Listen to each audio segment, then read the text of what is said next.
O que esperar do Cruzeiro nas oitavas de final da Copa do Brasil, diante do Grêmio, os dois maiores vencedores da competição, Cruzeiro com 6 títulos, o Grêmio com 5, irão se enfrentar nas oitavas do torneio mata-mata. Daniel Seabra, confronto difícil, hein?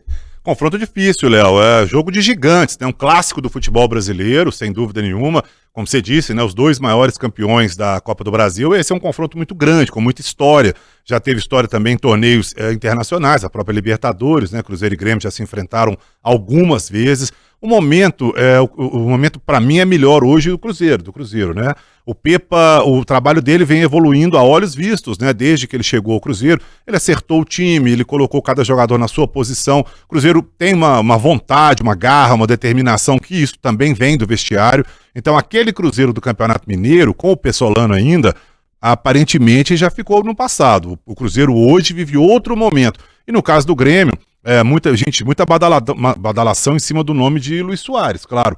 Mas, por exemplo, pegando o confronto mais recente das duas equipes do Independência, o Cruzeiro conseguiu anular essa força do Grêmio, né, no ataque com o Luis Soares. É um time perigoso também, o Grêmio, claro, vem com um ótimo time, tem um treinador muito experiente, o Renato Gaúcho, sabe como lidar com essa competição, mas eu acho que está mais para o Cruzeiro nesse confronto aí.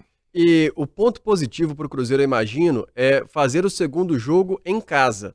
Porque a gente viu a diferença que foi o Cruzeiro jogar em Belo Horizonte, Arena Independência, contra o próprio Grêmio. A vitória por 1-0, já na segunda rodada do Campeonato Brasileiro. E é um Cruzeiro do Pepa que ainda está em evolução e que a torcida está fazendo muita diferença em casa, né? Agora o Grêmio, por exemplo, nesse jogo contra o próprio Cruzeiro, também tinham muitos desfalques. 11, né? 11 desfalques ao todo. Então, talvez o Cruzeiro vai ter que estar mais forte ainda para um jogo de Copa do Brasil, né? O Cruzeiro o time tá evoluindo, né? Se a gente pegar desde o início do trabalho do Pepa até hoje, o time já evoluiu. Então eu acho que a tendência é um crescimento ainda maior. O Pepa tem reforços chegando. Ian Lucas voltou recentemente, né? Tava com a seleção. Compensação, o Kaique vai, mas não é titular. Ele vai aos poucos moldando o time com a cara dele, e os jogadores estão entendendo isso. Os jogadores estão entendendo o que ele quer. Pelo menos no campo a gente vê isso, os jogadores entendendo. E a torcida, desde o ano passado na Série B, comprou essa ideia da SAF, essa ideia do Cruzeiro, né? Teve aí esse percalço aí do Campeonato Mineiro, mas que aparentemente já foi superado. Agora, como você disse, o Grêmio, com a volta, não de 11, mas de alguns desses reforços aí, é um time muito encorpado, é um time muito perigoso. É um confronto equilibrado. Eu vejo uma ligeira vantagem para o Cruzeiro, principalmente por decidir diante da sua torcida, né? Não sei se vai ser no Mineirão, no Independência, o Cruzeiro ainda está com essa pendência, mas de qualquer forma vai ser caldeirão, porque a torcida vai lotar.